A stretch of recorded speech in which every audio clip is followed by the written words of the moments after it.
कामचोर देवरानी।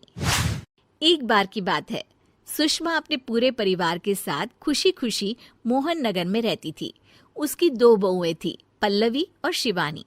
एक दिन दोनों बहुएं रसोई में काम कर रही होती है कि तभी उनकी सास सुषमा उन्हें बुलाती है। अरे बहू, जरा इधर तो आना। शिवानी, जरा जाकर देखना सासू माँ क्या कह रही हैं। दीदी आप ही देख लो ना जाकर, आपको भी तो सुनाई दे रहा है। अरे मैं आटा गूंद रही हूँ ना, तुम चली जाओ। हाँ तो मैं भी तो सब्जी काट रही हूँ ना दीदी। अरे बहू जल्दी आओ। ओफो, ये तो जाएगी नहीं। मैं ही जाकर देखती हूँ कि क्या करना है। पल्लवी सुषमा के कमरे में जाती है। जी मम्मी जी, क्या हुआ?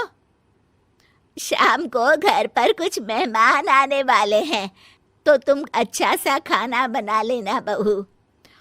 ठीक है मम्मी जी, आप बता दीजिए क्या क्या बनाना है और कितने लोग आ रहे हैं। सुनील की मौसी जी और उनका पूरा परिवार आ रहा है। कुल मिलाकर 3 लोग और हमें मिलाकर हुए 9 लोग।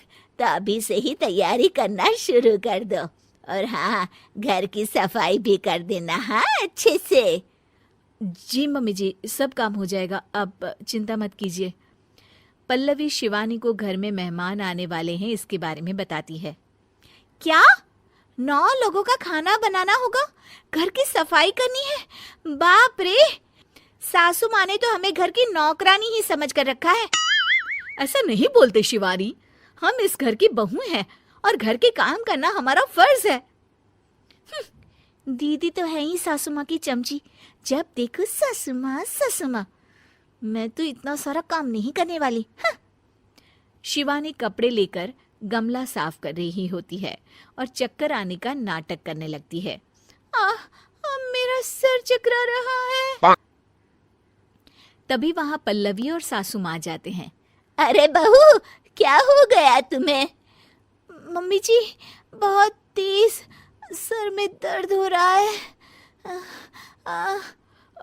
तुम एक काम करो शिवानी, आराम कर लो। नहीं नहीं दीदी, घर में मेहमान आने वाले हैं, मुझे आपकी मदद करनी चाहिए। अरे कोई बात नहीं शिवानी, तुम आराम कर लो, मैं सब काम कर लूंगी। ठीक है दीदी, अगर आप इतना कह रही हैं तो आराम कर लेती हूँ। शिवानी आराम से अपने कमरे में मैगजीन पढ़ रही होती है। इसे कहते हैं आराम की जिंदगी। इतना सारा काम। चलो सारा काम खत्म हो गया, शिवानी को देख आती हूँ। शिवानी अपने कमरे में ईयरफोन में गाने सुनते सुनते सो जाती है और उसके साइड में मैगजीन भी रखी होती है। पल्लवी वहां आ जाती है और वो सब देखती है। ओहो, तो मतलब सब काम चोरी का बहाना था। अभी बताती हूँ इसको। घर का सारा काम मुझे करना पड़ा और ये महारानी यहाँ मैगजीन पढ़ रही है, गाने सुन रही है। पल्लवी रसोई से एक प्लेट और चम्मच लेकर आती है और शिवानी को थाली बजाकर उठाने लगती है। शिवानी अचानक से उठती है।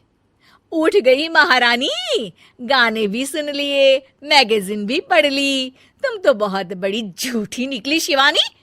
तुमने सर दर्द का बहाना बनाया ताकि काम करने से बच सको। हाँ बनाया बहाना, तो क्या करती, इतने सारे काम करती। मुझे कोई शौक नहीं है चापलूसी का। क्या चापलूसी? तुम्हें लगता है कि मैं सारे काम चापलूसी के लिए कर रही हूँ? नहीं तो क्या। तभी वहां सासू माँ आ जाती हैं।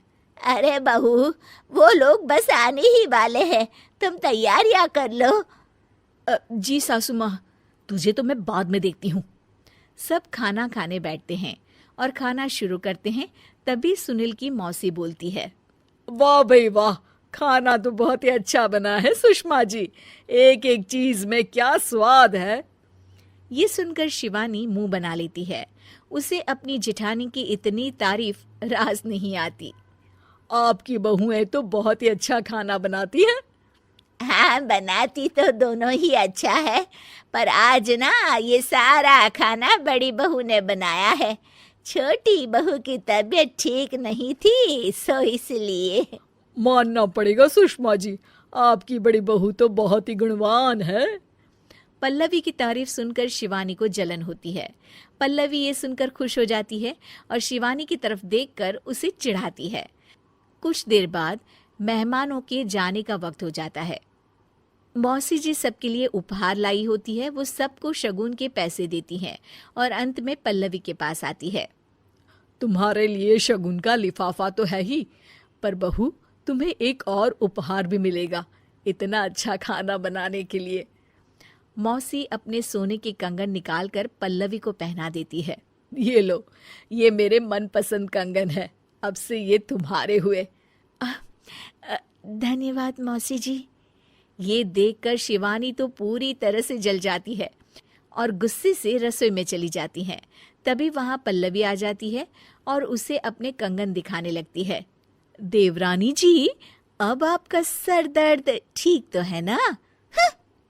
मुझे लगता है कि अब सर दर्द शुरू हो गया होगा आपका।